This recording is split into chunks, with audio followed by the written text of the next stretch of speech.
Okay, dear students, hello and welcome to this video lecture on behalf of CLAT SATHEE.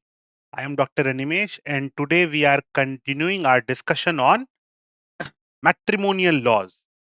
In the last class, as you remember, we discussed about special marriage, Muslim marriage. And today we are again making a shift towards Hindu law and we'll discuss something about nullity of marriage, nullity or annulment of the marriage. We'll discuss that in detail. So bear with me without any delay. Let's begin. Now, let's talk about types of Hindu marriages. See, if a marriage happens, when we will say that a marriage happened, and then we will classify these marriage on the basis of the level of validity they have. So the first things first, let's talk about when the marriages don't happen. The marriage has not taken place, or no marriage or unrecognized marriage. First is obviously same-sex marriage. Now, and this same-sex marriage applies across all personal laws as well as secular law. We do not allow same-sex marriages. Same-sex marriages are completely unrecognized. It's not prohibited in the sense that nobody will arrest you for performing a ceremony, but nonetheless, it will have absolutely no legal implication.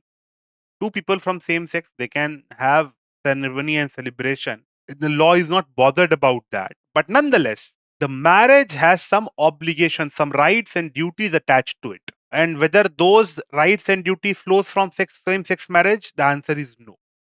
Recently, we know in the last year, the Supreme Court judgment came in the case of Supriyo versus Union of India. And Justice Chandrachud and 5-judge bench of the Supreme Court was actually uh, deciding on the question whether two people from the same sex can be allowed to get married under Special Marriage Act. We discussed Special Marriage Act. It's a secular legislation. Two people from even different religion or different caste, they can get married. There's obviously caste is no bar in any law. But special marriage is a marriage in which the religion is not important. So the petitioners in that case, Shri Supriyo, he filed a case. He initially tried to get married with his partner, who was also a male.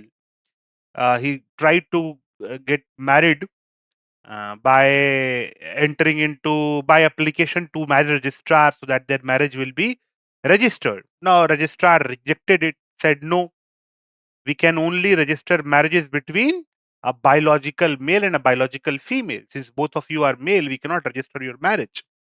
On the basis of it, a petition was filed in the Supreme Court, and the primary arguments were the petitioner side. They argued, see, it's blatantly discriminatory.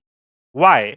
Because a person who has a what we call straight sexual orientation, that they are attracted to the opposite gender, they can get married, enjoy all the privileges that is associated with marriage, while a person, because of his sexual preference, that he is really he wants to have a marriage with the person with his own sex. And see, this same sex relationship has been decriminalized in the case of Navtej Singh Johar, in which the section 377 of IPC was declared unconstitutional and said that consensual sexual relationship between two people, and if even if they're of the same sex, is not considered any criminal in any way.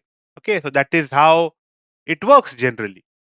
The Supreme Court stated, as far as marriage is considered, the petitioner appealed to the Supreme Court, as far as marriage is also considered, you should allow people of same sex to get married. You should allow people from the same sex getting married, and it will be considered inappropriate if you will prohibit them from getting married just because of the same sex. Similarly, they stated that a lot of limitations are there. If a same sex couple, if they live together, they cannot adopt a child, they cannot take insurance on each other, they will not inherit each other's property, they will not get many tax exemption like a married couple gets. So the petitioner said, see, just because somebody has a different sexual orientation, you deny them right to get married is a violation of their fundamental rights. That's problematic. Now, state on the other hand stated ki see, marriage is not about rights, it's about duties. And duties in marriage is gender based, and it works in gender binary. Like husband और wife के जो rights हैं वो उस gender binary पे based है, यानी कि wife can claim maintenance from the husband. But how this gender binary will work if both the parties are the same gender? If there are two husbands, which who will get the right to demand alimony or maintenance from the other? Who will get to file restitution? If there is a domestic violence, which party will have the right to approach?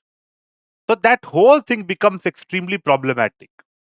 Secondly, the whole point of marriage is primarily children and legitimacy of children. Since a same-sex couple they cannot biologically have a child.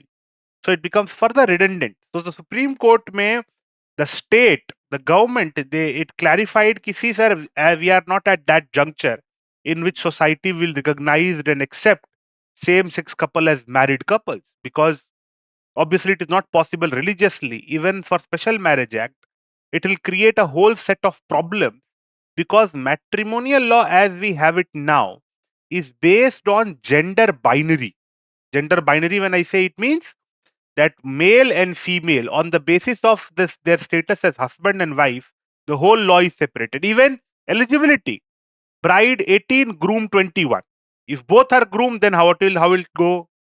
Both are bride, how it will go? So all these problems are there.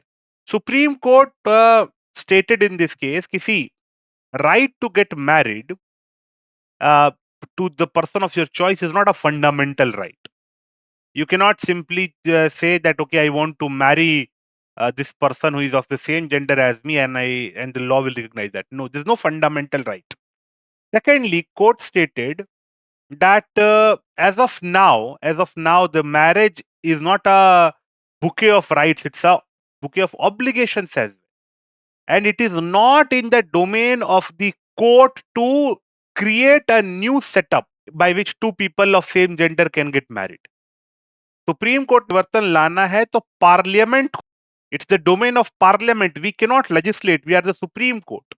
If the parliament says that the marriage is a heterosexual institution, Supreme Court has to abide by that. By the 3:2 judgment, Supreme Court stated कि no, the marriage between two people of the same sex cannot be recognized as of now. The reason being that the parliament is only competent. Parliament is the proper institution which can actually change this system. So the current position of law is that two people from same sex cannot get married.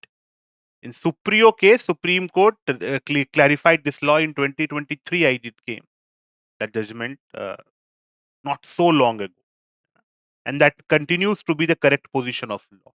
Okay. But at the same time, I want to clarify, if a person is transgender means if that person, because of some biological fact, is a transgender, in that case, they have a right to get married. A transgender can be recognized as a male or a female, and it's all right for them to get married under Hindu law.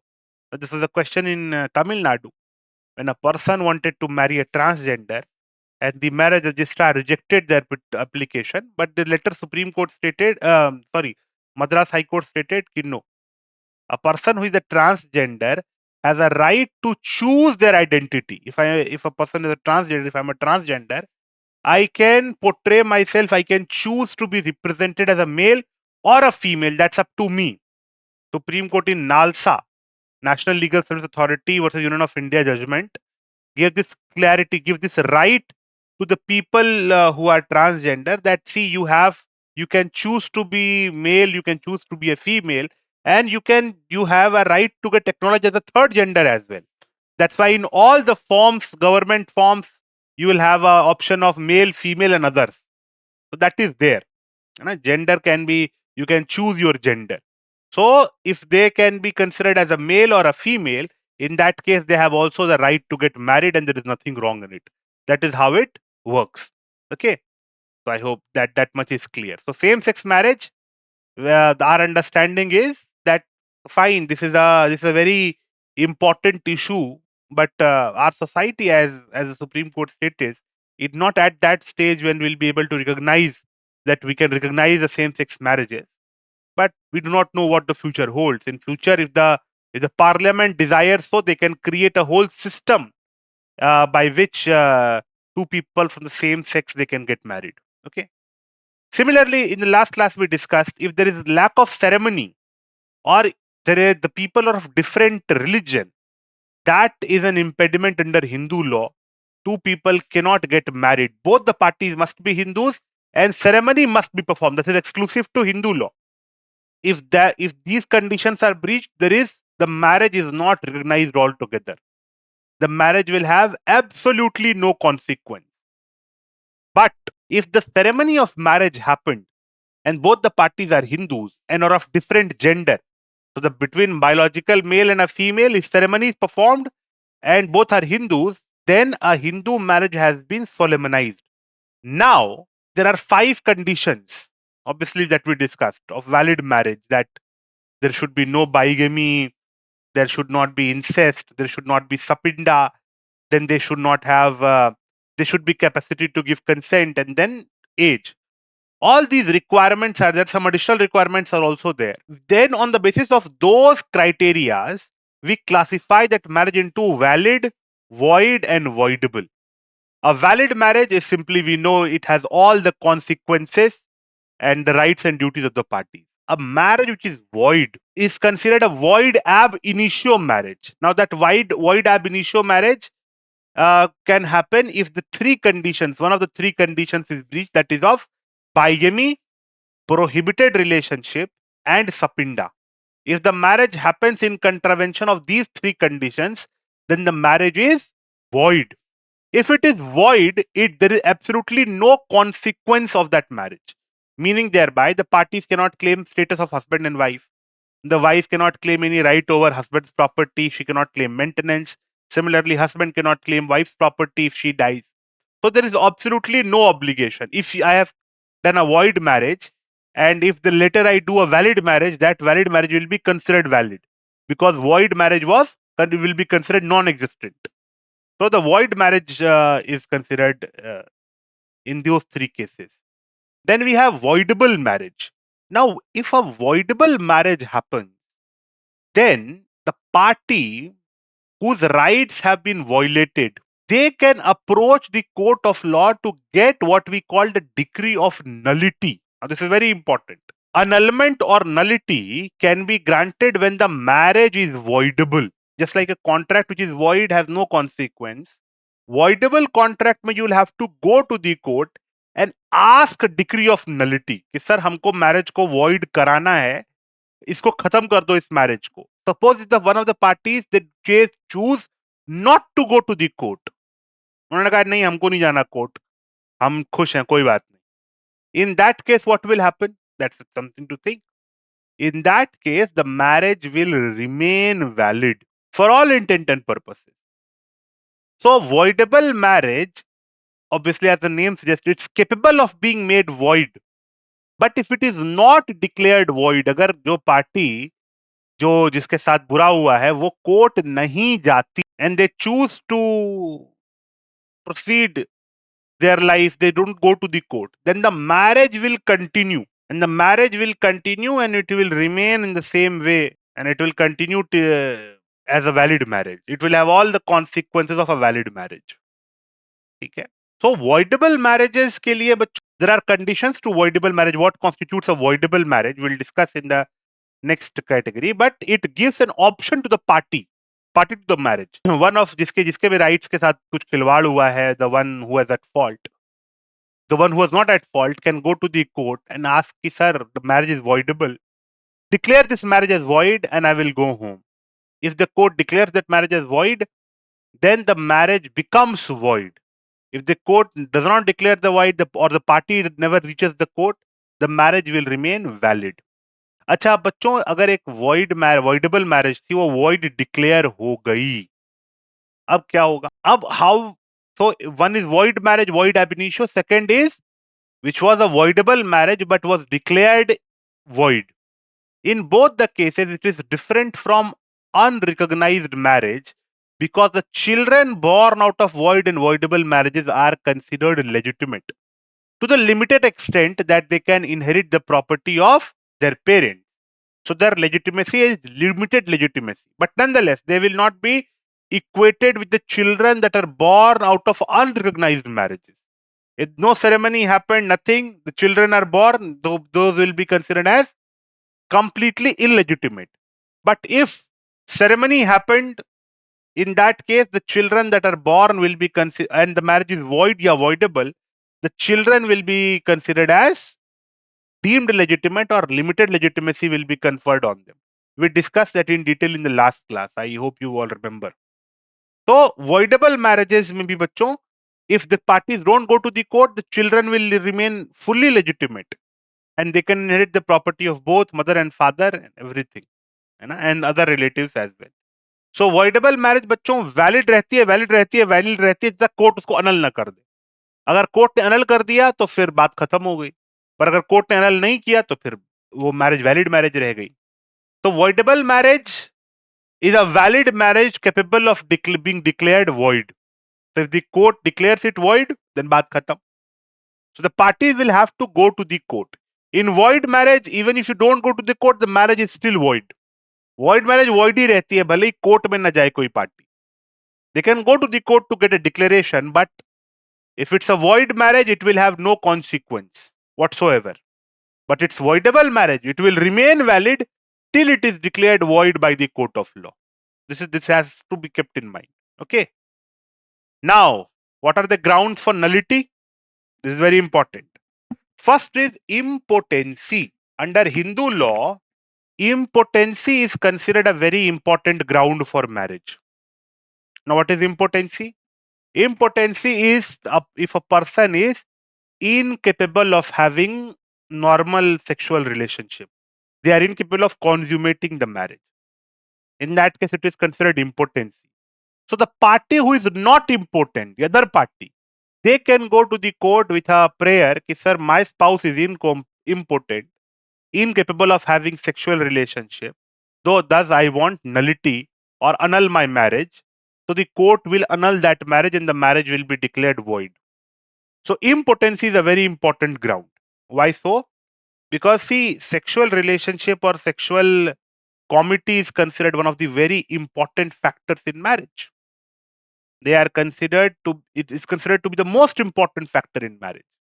It's considered to be most important factor in the marriage. That is what sustains the marriage. Marriage without a regular fruitful sexual relationship is a miserable affair. It's problematic. That is why the court says that if one of the parties is impotent, now impotency can be physical. Obviously, if the sexual organ are deformed or they are not capable of having regular penetrative sexual intercourse, in that case, they are considered impotent. If the female sexual organ or the male sexual organ is not fit for penetrative sexual relationship, then the party is considered impotent. Similarly, even there is something called mental impotency. Mental impotency means if one of the spouse is not willing to have sexual relationship with the other. There can be many reasons for it. Suppose if they are not heterosexual, they are homosexual, so they will not be willing to have relationship with their wife. Now that happens, unfortunately, some person who has a different sexual orientation is compelled by law, is compelled by their family members to get married. So once they get married, obviously they are not interested in their spouse. So that is called mental impotence. Similarly, if you don't like your spouse at all, you do not find them attractive and you are not willing to have relationship with them, that is also a mental impotence. Some people might have PTSD, they have been victim of sexual assault.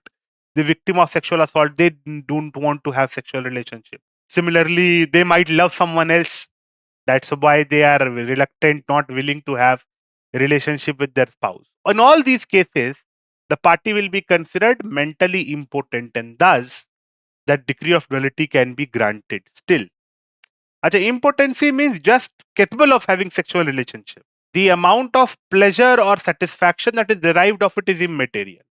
One cannot go to the court and say, sir, I am not satisfied with my spouse.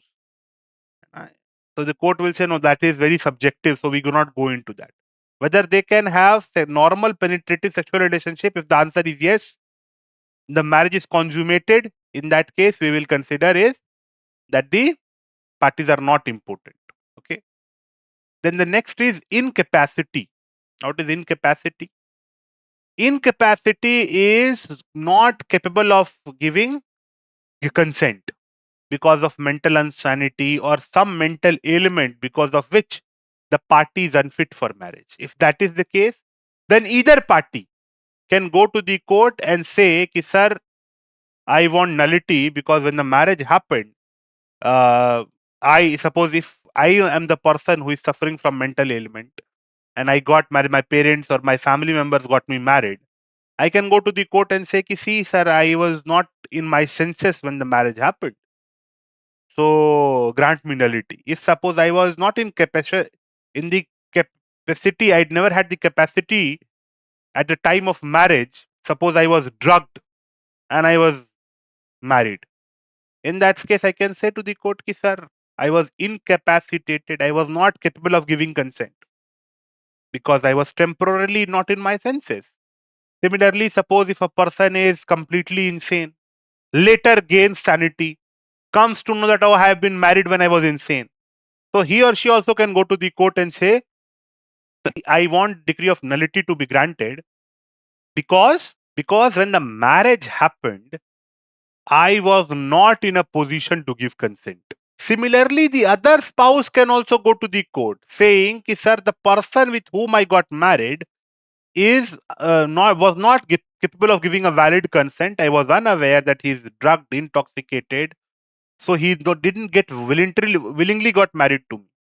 Similarly, I can go to the court and say, sir, my spouse is under such mental disability that makes them unfit for marriage. Sometimes that happen if there is subnormality of intelligence, mental age बढ़ी नहीं, शरीर की as 25 साल है, mental age 8 साल है. So in all those cases, either party can go to the court and seek the decree of nullity. If the court, upon taking the evidence for that matter, feels that yes, the party was not capable of giving consent at the time of marriage, or they are generally unfit in the sense that they are incapable of giving valid consent, or they are insane or incapable of getting married, in that case it will be considered as an incapacity, and thus the marriage will be dissolved, will be annulled, not dissolved, annulled. Then we have force and fraud. Now force, as you may understand, that if somebody is married on a gunpoint, if a person is threatened that if you will not get married, we'll kill you. So that is forced marriage. So forced marriages are voidable in the sense the party whose consent was obtained by force, he or she can go to the court and say, sir, I got married because I was threatened, and thus you annul this marriage, and the marriage will be annulled if the court finds that yes, some kind of force was actually there. Now, force need not be insisting or pressure.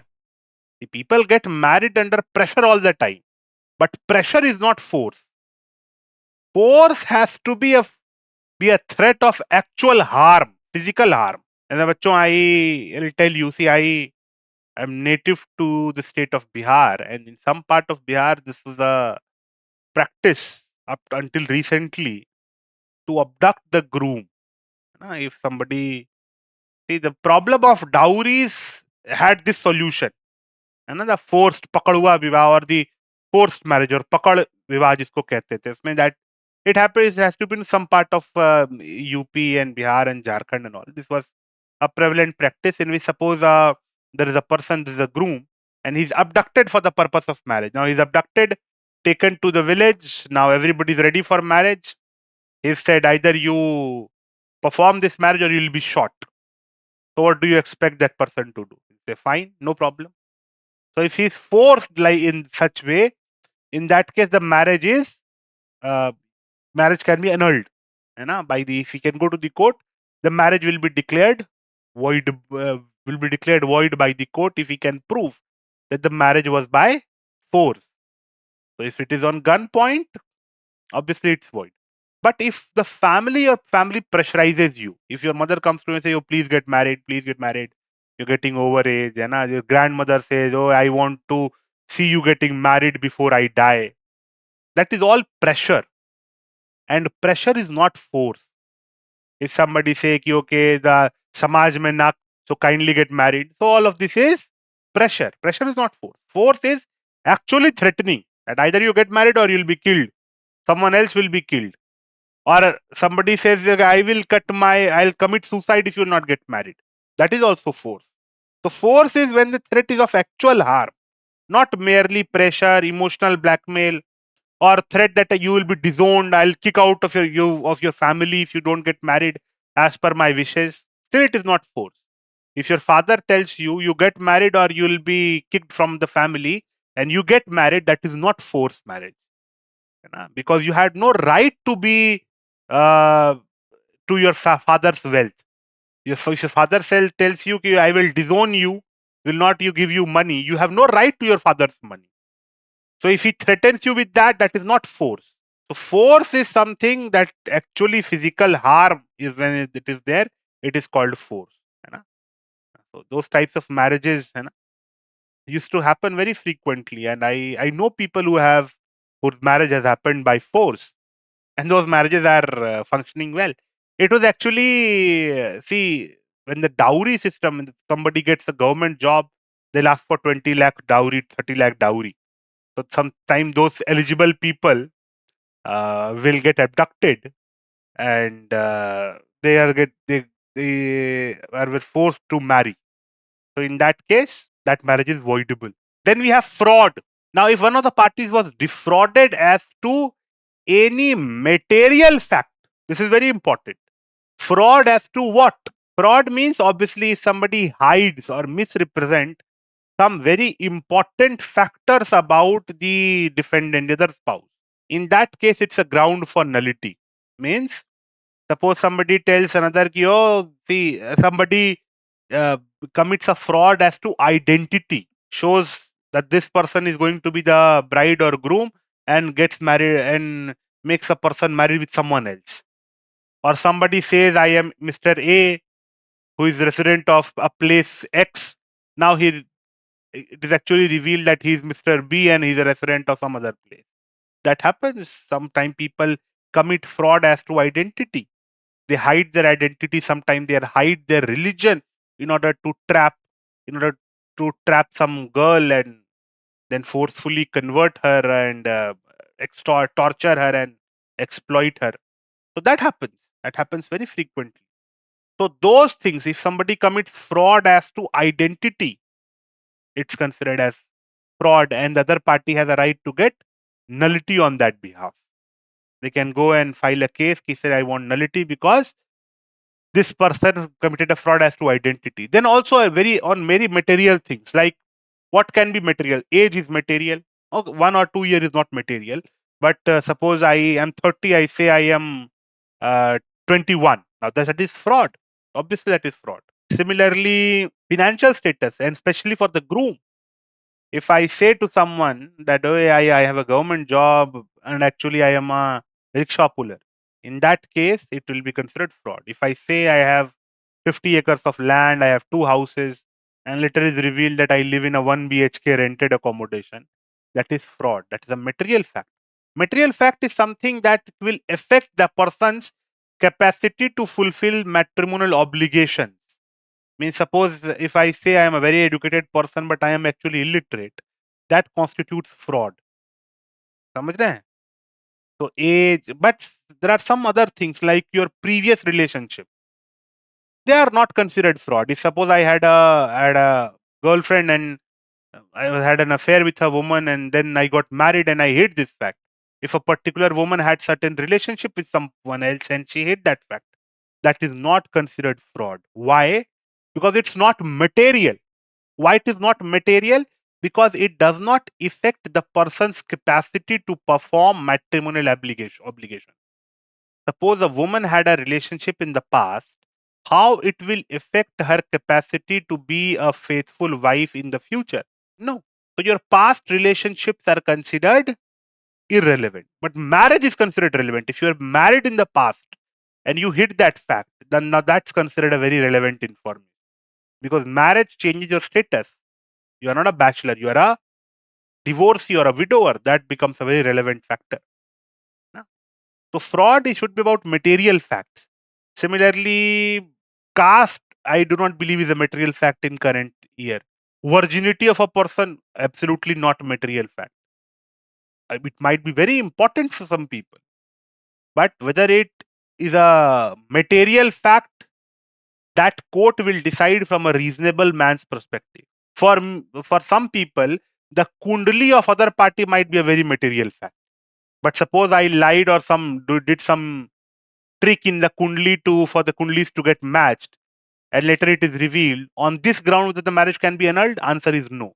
The court said, you tell me whether the person lied about anything which actually cripples his ability, diminishes his ability to perform regular functioning, like somebody hides disability, somebody hides some life threatening disease. Suppose I have cancer and I had that fact, it's a material fact. But suppose sometimes I have some high BP or I'm colorblind. No, these factors are not very material.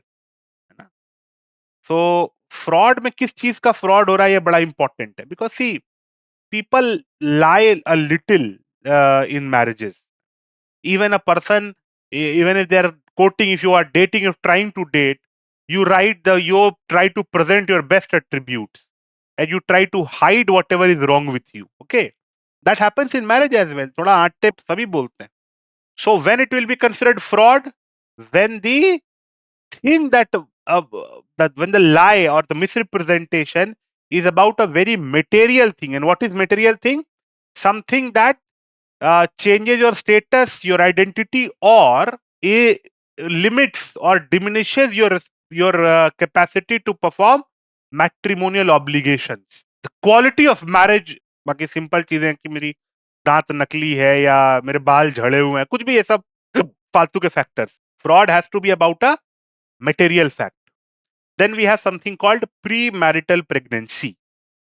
This means if the wife was pregnant at the time of marriage, not from the groom, but from someone else, and this fact was concealed by the woman, by the bride, in that case, it's considered a ground for nullity. The husband can go to the court and say, sir, she is pregnant, my wife is already pregnant, she was pregnant at the time of marriage, and she hid that fact from me, and it's someone else's baby.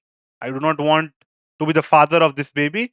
In that case, the court will grant nullity. So these grounds are for nullity. In the means, you will have to go to the court and prove it. So the court will grant nullity. If you choose not to, then it's absolutely no problem. So Hindu marriage may say source of fraud was there, and the party said no problem, I do not have any problem. Fine. Suppose just like I tell you, some people, they are forced married, but then after they said हो गई है तो क्या ही कर सकते हैं. Even it happened by force. Sometime, more often than not, people say okay, fine. Some fraud is played, let's say. Now they might say fine, no problem. This is my fate. This is my destiny. This is what God wants for me, and that happens. People are tolerant about these things. So ये सारी चीजें जो है बच्चों, इसमें the party can go to the court to seek nullity and they'll have to go immediately. Suppose force happened, force जैसे ही खत्म हो जाता है आपके force, now you are no longer on gun point, you should immediately approach the court. ऐसा नहीं मेरी शादी गन पॉइंट पे हुई थी अभी मुझको nullity चाहिए, ऐसा. You have to immediately approach the court. So all these grounds of nullity, there is a time limit to it, there is a timeline to it. You have to approach the court immediately. ऐसा नहीं तब आप पहुंच जाएं court, शादी जो है उस समय हुई थी और उसमें ये गड़बड़ी थी ना. There is a time limit to it. So obviously these are considered as ground of nullity.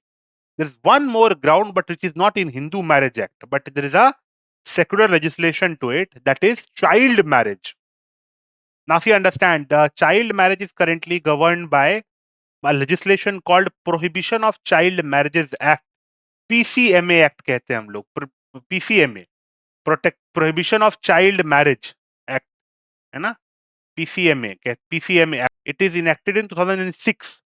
But before 2006 even, the child marriage, you understand that was norm for many parts of the Bharat. This child marriage were norm. At least early marriage was a norm in most of the Bharat. It's a norm. So child marriage के विषय में पहली debate बच्चों start हुई 1891. This debate started when a small girl, 10-year-old girl, Fulmani, she died due to hemorrhage because her husband tried to have sexual relationship with her, and she was a 10-year-old child, and her husband forcefully penetrated her, and thus she died of hemorrhage. She lost a lot of blood and she died. Now, at that time, the husband was prosecuted, but the court said that the husband cannot be prosecuted because he was a husband, and what he wanted, he had a right to have sex with his wife, and thus he has committed no wrong. Now, while the husband was acquitted, there was a huge outrage among the people who are literate, forward-thinking people, progressive people in society. They stated this is very wrong, this is very problematic. How you can do that? How you can allow a man to marry a 10-year-old girl? That is abhorrent. That is pedophilia. That's very problematic. So, after much debate, after much resistance, finally, by the efforts of one Shri Harbansh Sarda is the name of the gentleman, Harbansh Sarda. He proposed a legislation called Restraint on Child Marriages Act. It was enacted in 1928 or 1929. This act was enacted, Sarda Act, in 1929. This act came into being, and it fixed the age of the girl, minimum marriageable age as 14 years for the girl and 18 years for the boy.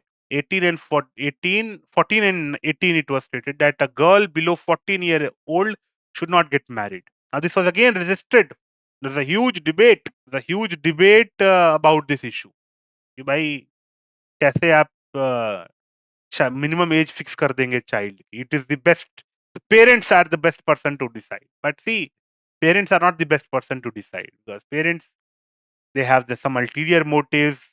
They sometimes marry their child to elderly people. That's a huge problem. So in 1929, act was enacted, and then after we amended in 1949, once after independence, we increased the age from 14 to 15. Finally, in 1978, we made the age marriageable age from 18 to 21. But it was still it was more suggestive law. It had no strict punishments or a mechanism. It was see, the marriageable age is 18 and 21. But if a marriage happens, it remains valid. Now, this was a problematic thing. For that, we enacted finally in 2006, we enacted Prohibition of Child Marriage Act of 2006. अब इसके समझिए consequence क्या है बच्चों. What happens if a child marriage happens? So if a child obviously is 18 for the age is 18 for the bride and 21 for the groom. If a child marriage happens, first thing, the child marriage is generally considered voidable. Means if a marriage happened, so whosoever was a child at the time of marriage can go to the court and say, sir, when I was married, my age was 12-year, 13-year-old, 15, 17-year-old, and I was married by my parents, so I want to get a decree of nullity. That decree of nullity will be granted. Very important to understand.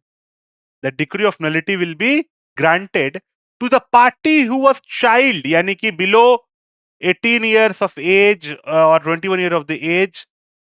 Generally, it is 18 only. If the groom is above 18 and below 21, there are very rarely the court will give nullity on that basis. But if the persons are below 18, in that case, that the party who was child at the time of marriage can go to the court and say कि sir हमारी marriage annul कर दो, court marriage annul कर दे. It's easiest to get nullity if you are a child at the time of marriage, but you will have to go to the court within 1 year of attaining majority.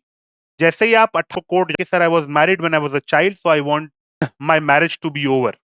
So within 1 or I believe 2 years, you'll have to approach the court. If you fail to do that, then you are stuck with that marriage. You cannot go to the court after 30 years and say कि sir I was married as a child, so grant me nullity. Court कहेगी इतने से क्या कर रहे थे आप? What you are doing till this time? You cannot delay that. You have to go immediately approach the court. Secondly, बच्चों, in some cases the child marriage is void as well. कई बार वो void भी होता है. Void कब होता है बच्चों? पहला, 12 साल से कम के बच्चे की मैरिज void है. If the child is below 12 years of age, it's considered absolutely void. खत्म, zero. ठीक है. It's not voidable. It is considered that marriage will have not happened. Number one. Number two, if the marriage happens without the consent of the parents of the child, suppose उस बच्चे को kidnap करके अगर उसकी marriage करा दी, now that marriage is also considered void. Similarly, if the child is sold or trafficked, now this is a huge problem, I'll tell you. Recently, a report came in which it was stated that in Hyderabad, Telangana, there is a gang which procures young, beautiful children to be get married to the elderly, rich people from Gulf countries. Gulf के शेख आएंगे और उनको बिल्कुल 12 year 13 year old child they get married and they take that child to the Gulf countries where they are treated very badly, sexually exploited and everything. That happens. So child marriage अगर वैसे हुए हैं जहाँ पे the parents of the child got money, that used to happen. Now that marriage is void. That's not voidable. That's considered void straight away. If there is some consideration that flows, child को खरीदा गया है, बेचा गया है, traffic किया गया है, in those cases the child marriage is considered completely void. ठीक है? So if these cases are not there, but the child marriage happens, sometimes children they get married out of their own accord as well. Run away हो गए, 16 साल के बच्चे run away कर गए, भाग गए और उन्होंने वहां जाकर के मैरिज कर ली. There is a very old movie called Bobby, उसमें ऋषि कपूर जी हैं, that revolves around this theme. The 16-year-old couple, they ran away, they got married. So that happens. That becomes problematic. That is considered problematic. Okay. So the consequence of child marriage is either voidable or it's void. Then we have punishment. See, the child is the very specific attribute or a very special. It is about it's very special about this 2006 Act that it punishes child marriage. It says that those who solemnize child marriage will be punished, those who attend will be punished, those who encourage such marriages will be punished. The person, if an adult man marries a child bride, if he marries a minor girl, he'll be punished. Any attempt of similarly, any attempt to procure that child, punishable. So the punishment generally 2 years, 5 years, 7 years punishment is there. So the strictest punishments are there, and there is a responsibility of the police officer. One officer is considered as child welfare officer. They are considered to be responsible for prohibiting this.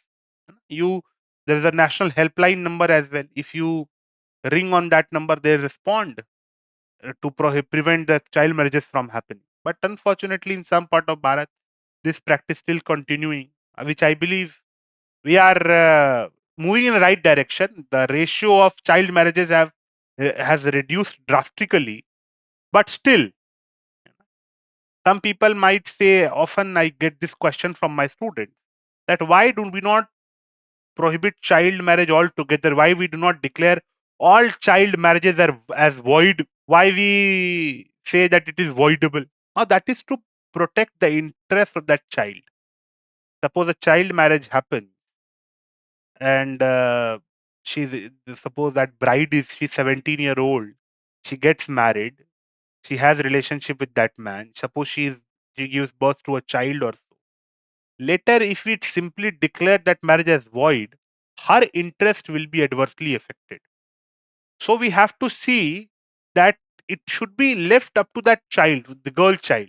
If she wants to continue with that marriage, she should be allowed to, because if the marriage becomes void, many of her rights gets diluted. If she remains in that marriage, she has a right to get maintenance. She has all types of privileges in that marriage. But if we declare it void, her rights will be adversely affected. So that is something very important. Now, as far as reform is considered, recently in the Bharatiya Nyaya Sanhita, we declared that any person, any man who has sexual relationship with even his wife, it's not rape unless the wife is above 18. If the wife is above 18, it's not rape. If she's not above 18, the having sexual relationship with your wife can be considered rape. Similarly, the POXO Act, Protection of Children from Sexual Offences Act, POXO Act, it also provides, it does not have any marital exception. So if a man has a sexual relationship with a girl below 18, he'll be punished. His argument that I am the husband of this girl will not protect him. So that is how we have discouraged child marriage, and obviously these instances of child marriage is declining, but we still have a long way to go. So we have to understand the Sarda Act, 2006 Act, and how it has changed. It's generally voidable. In some cases, it is void, but child marriage is generally considered voidable, and it is applicable to every person, irrespective of the religion. We discuss in Muslim law the age is puberty, but it is up to Muslim law. This is special law, and special law prevails over personal law. So if a Muslim marriage happens in which the bride is not 18, in that case, that bride can go to the court and get the decree of nullity, notwithstanding that her marriage was valid as per Muslim law.